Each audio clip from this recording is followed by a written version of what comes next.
Hello student, তোমরা যারা ক্যালকাটা ইউনিভার্সিটির আন্ডারে থার্ড সেমিস্টারের ছাত্রছাত্রী আছো এবং তোমাদের রাষ্ট্রবিজ্ঞান সাবজেক্টটা মাইনর সাবজেক্ট হিসাবে আছে, তোমাদের জন্য আজকের ক্লাসটা খুবই গুরুত্বপূর্ণ।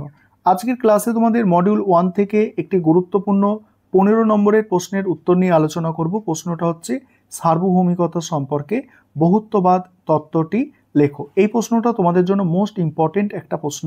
দেখে নাও, সার্বভৌমিকতা হলো রাষ্ট্রের সবথেকে গুরুত্বপূর্ণ বৈশিষ্ট্য। রাষ্ট্র এই ক্ষমতা ভোগ করে, এই ক্ষমতা বলে রাষ্ট্র আইন তৈরি করে এবং সেই আইনকে বলবৎ করে। এত গুরুত্বপূর্ণ হওয়ার সত্ত্বেও সার্বভৌমিকতার স্বরূপ কি, কোথায় তার অবস্থান, সে সম্পর্কে রাষ্ট্রবিজ্ঞানীরা একমত হতে পারেননি। এই ভিন্ন মতের জন্য সার্বভৌমিকতাকে কেন্দ্র করে দুটি বিপরীতধর্মী মতবাদ গড়ে উঠেছে, একত্ববাদ ও বহুত্ববাদ। এখানে দেখো বহুত্ববাদের উৎপত্তি। বহুত্ববাদ একত্ববাদের বিরুদ্ধে প্রতিবাদ হিসাবে রাজনীতিতে আবির্ভূত হয়েছে।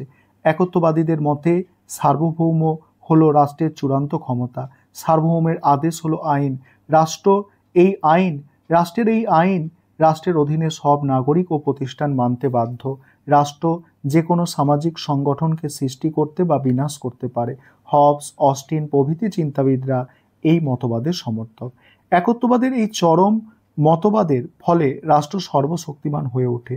সামাজিক সংগঠনের স্বতন্ত্র অস্তিত্ব সংকট দেখা দেয়। তাই একত্ববাদীদের এই চরম মতবাদের প্রতিক্রিয়া হিসাবে বহুত্ববাদের জন্ম। বহুত্ববাদের মূল বক্তব্য বা বৈশিষ্ট্য। অধ্যাপক ল্যাস্কি, ম্যাকাইভার প্রভৃতি রাষ্ট্রবিজ্ঞানী বহুত্ববাদের সমর্থক।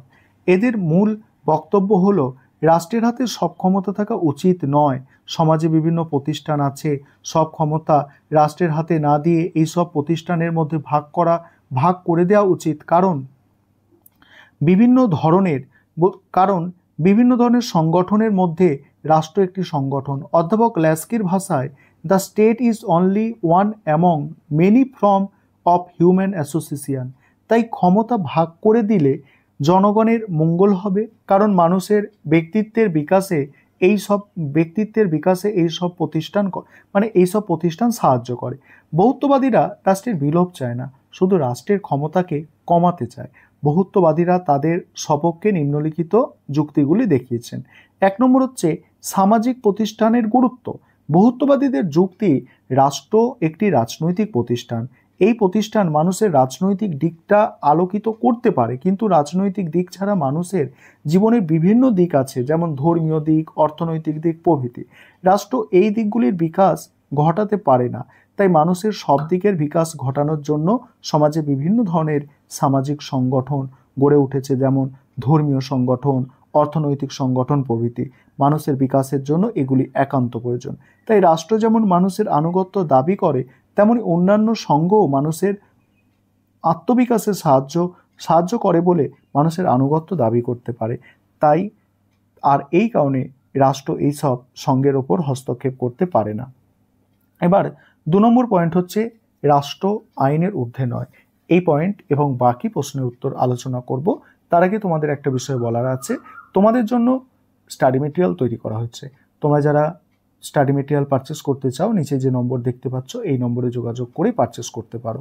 এখানে রাষ্ট্র আইনের ঊর্ধ্বে নয়, এখানে কি বলা হচ্ছে দেখো, একত্ববাদীরা বলেছেন সার্বভৌমের আদেশ হলো আইন, অর্থাৎ রাষ্ট্রের স্থান হলো আইনের ওপরে। কিন্তু বহুত্ববাদীদের মতে এ কথা ঠিক নয়, কারণ রাষ্ট্র সৃষ্টির পূর্বে সমাজে কতগুলি নিয়মকানুন ছিল, রাষ্ট্র পরে এগুলিকে স্বীকার করে নিয়েছে।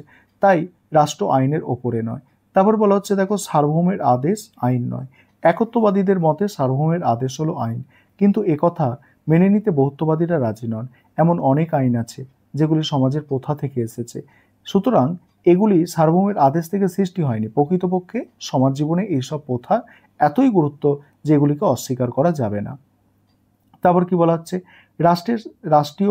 রাষ্ট্রের সীমাবদ্ধ ক্ষমতা। বহুত্ববাদীরা বলেন প্রত্যেক প্রতিষ্ঠানের ক্ষমতার একটা সীমা আছে, তাই তার কার্যকলাপ সীমিত হওয়া উচিত। রাষ্ট্রও তেমন ক্ষমতার সীমা আছে, সে মানুষের অন্তর্জীবনকে নিয়ন্ত্রণ করতে পারে না। একমাত্র সামাজিক প্রতিষ্ঠান এই দায়িত্ব পালন করতে পারে। রাষ্ট্রের হাতে এই দায়িত্ব দিলে সে তা পালন করতে পারবে না অধ্যাপক ম্যাকাইভার একটি সুন্দর উদাহরণ দিয়েছেন। তিনি বলেছেন, একটা কুঠার যেমন পেন্সিল কাটার উপযোগী নয়, মানুষের অন্তর্জীবন নিয়ন্ত্রণ করার জন্য রাষ্ট্র তেমন উপযোগী নয়। সুতরাং রাষ্ট্রের ক্ষমতা সীমিত হওয়া উচিত। তারপরে কি বলা হচ্ছে দেখো, রাষ্ট্রের অধিক ক্ষমতা বিপজ্জনক। বৌদ্ধবাদীরা মনে করেন রাষ্ট্রের ইচ্ছা সরকারের মাধ্যমে প্রকাশিত ও কার্যকর হয়। সরকার গঠিত হয় সাধারণ মানুষকে নিয়ে। তাদের হাতে বেশি ক্ষমতা দিলে ক্ষমতার অপব্যবহার হবে, স্বৈরাচারী হয়ে উঠবে। রাষ্ট্রবিজ্ঞানী অ্যাক্টন বলেছেন, ক্ষমতা মানুষকে কলুষিত করে, বেশি ক্ষমতা বেশি কলুষিত করে। তাই রাষ্ট্রের হাতে সব ক্ষমতা না দিয়ে বিভিন্ন প্রতিষ্ঠানের মধ্যে ভাগ করে দেওয়া উচিত। তারপরে আন্তর্জাতিক সীমাবদ্ধতা, এই পয়েন্টটা তোমরা লিখে দেবে। এবং লাস্টের সমালোচনা আছে। দেখো সমালোচনার ক্ষেত্রে দেখো প্রথমত দ্বিতীয়ত এইভাবে পয়েন্টগুলো আছে। বৌদ্ধবাদীরা রাষ্ট্রের ক্ষমতাকে বিভিন্ন প্রতিষ্ঠানের মধ্যে ভাগ করে দেবার পক্ষপাতী, কিন্তু একত্ববাদীদের মতে সমাজে সবার উপরে একটি সার্বভৌমত্ব শক্তি থাকা দরকার। তা না হলে যদি বিভিন্ন সংগঠনের মধ্যে বিরোধ দেখা দেয়, তাহলে তার মীমাংসার জন্য কেউ থাকবে না, ফলে সমাজ ব্যবস্থা ভেঙে পড়বে। অবশ্য এর উত্তরে বৌদ্ধবাদীরা বলেন, বিভিন্ন সংগঠনের মধ্যে বিরোধ দেখা দিলে রাষ্ট্র বিচারকের ভূমিকা নিতে পারে।